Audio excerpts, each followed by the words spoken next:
لو كان كنتي في بلاصتي اسكو تعاودي الباك والله تكملي تقراي في التخصص اللي مدرسكم من قبل ستوري تايم، كيفاه حتى نعطوني تخصص ما كنت نعرف عليه والو، وكيفاه حتى ديسيديت نعاود الباك وجاوني بزاف تساؤلات لكم بارت 2 ونجاوب على التساؤلات. حاجه درتها كي ديسيديت نعاود الباك وخبرت دارنا بلي راح نعاود، اللي هي قررت ما نقول حتى واحد، وحتى الناس المقربين ليا ما قلت لهمش لانه ما كنتش حابه نحس بهذاك ستريس وهذاك الضغط.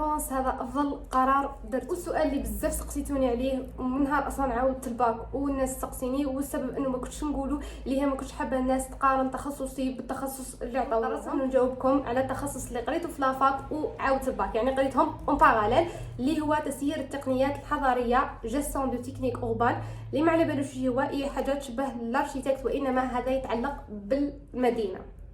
جو بونس انه قدرت نوصلكم المعلومه. كما قلت لكم من قبل بالنسبه لي كان ساهل، كان اللي كانوا جاهم صعيب، انا كان بالنسبه لي تخصص بزاف ساهل، وقدرت انه نوفق ونقرا لافاك والباك مع بعضنا. واذا مازال عندكم اسئله واحد اخرين خليهم لي في لي كومونتير ولا ابعثوا لي في البريفي وراح نسيي ريبوندي عليكم، وما تنساوش ديروا ابوني.